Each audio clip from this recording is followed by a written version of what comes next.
할렐루야, 성도 여러분 평안하십니까? 두 친구 운동 말씀과 친구 되기, 오늘 그 89번째 날을 맞고 있습니다.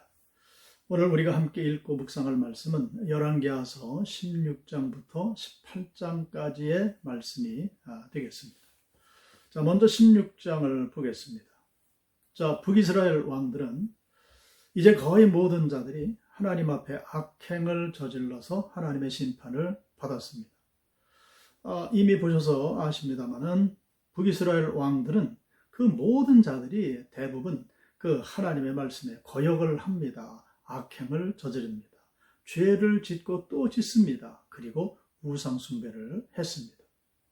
자, 그런데 남유다는 여호와 보시기에 정직한 왕들이 꽤 있었습니다. 그래서 그들은 하나님의 보호하심을 받을 수가 있었고요. 이웃 강대국 아수르의 지배하에는 들어가지 않게 됩니다. 하지만 남유다도 요담 왕 이후에 왕이 된 아하스 때부터 또 여호와 보시기에 악행을 행하면서 유다도 어려움에 처하기 시작을 합니다. 자, 실례로 보시면은 열왕기하 16장 17절 이하인데요. 이 아하스 왕은 하나님 앞에 있었던 놋 제단을 멀리 치워버립니다. 아수르 왕을 두려워한 이유라고 말을 하고 있지만은 단순히 이것은 건물의 구조 변경하는 이라는 것이 아니라 이 놋 제단을 성전에서 멀리 떨어지게 한 것은 사실은 하나님의 임재를 포기하는 그러한 행동이었다는 겁니다. 아수르 왕을 두려워한 나머지 하나님의 임재를 포기하는 어리석은 행동을 했다는 것이죠. 이것은 불신적인 행동인 것입니다. 누구를 두려워해야 되는지 알지 못하는 믿음의 부재를 나타내고 있는 것이죠. 그래서 큰 죄를 지었다는 겁니다. 이런 문제는 저와 여러분들에게도 날마다 닥치는 그런 문제일 수가 있다는 겁니다.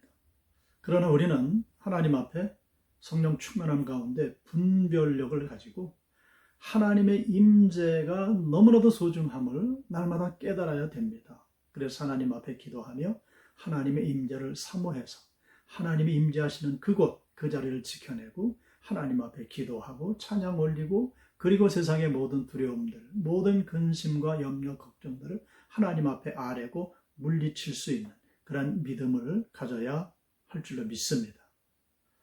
자, 17장으로 넘어가게 되는데요. 자, 17장에서는 아수르가 이스라엘을 지배하면서 이 이스라엘 왕 베가는 죽임을 당하고 그를 대신해서 친아수르 인물인 호세아가 왕이 되게 되는데, 자, 북이스라엘은 호세아 왕 때에 아수르에게 멸망을 당하게 됩니다. 또 이스라엘의 많은 백성들은 아수르의 포로로 끌려가게 됩니다. 자, 그래서 17장에서는 아수르로 강제 이주하게 된 이스라엘 백성들에 대해서 기록을 하고 있습니다.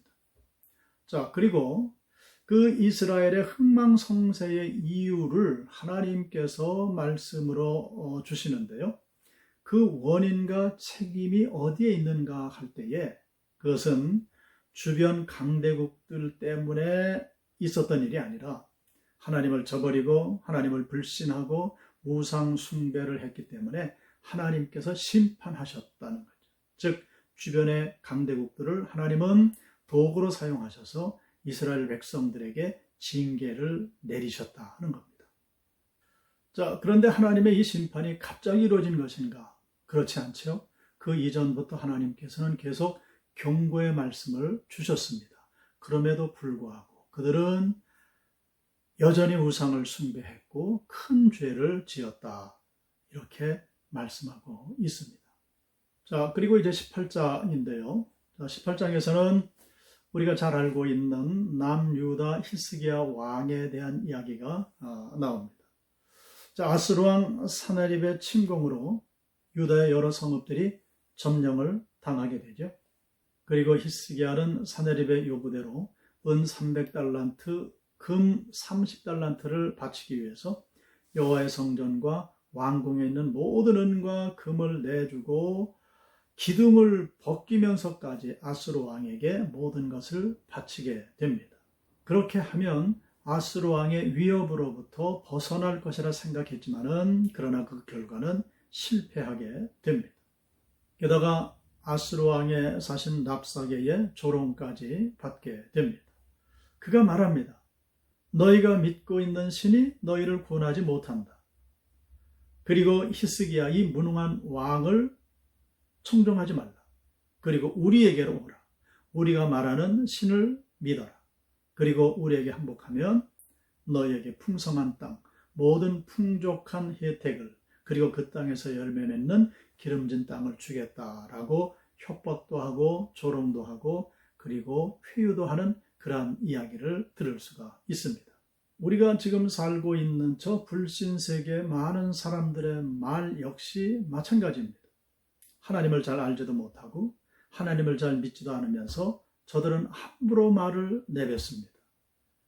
그들의 말에 우리가 일일이 대꾸하기보다는 우리의 마음을 찢으면서 정말 우리가 이런 상황에서도 하나님을 온전히 알고 신뢰하는지 점검할 수 있는 그러한 기회로 삼는다면 우리에게 더 없는 귀한 은총의 시간이 되게 될 줄로 믿습니다.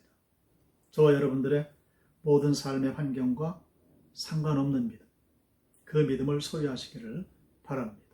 하나님의 말씀대로 온전하게 살아가면 하나님의 복을 받을 것이고요. 하나님을 떠나게 되면 하나님의 징계를 받게 되는 것입니다. 하나님의 말씀에만 철저히 순종하는 우리 모두가 되어야 하겠습니다. 그렇게 살아감으로 하나님의 은혜를 끝까지 힘입게 되시기를 주님의 이름으로 축복합니다. 기도하겠습니다. 하나님 아버지, 저 북왕국 이스라엘의 멸망을 반면교사로 우리가 삼기를 원합니다.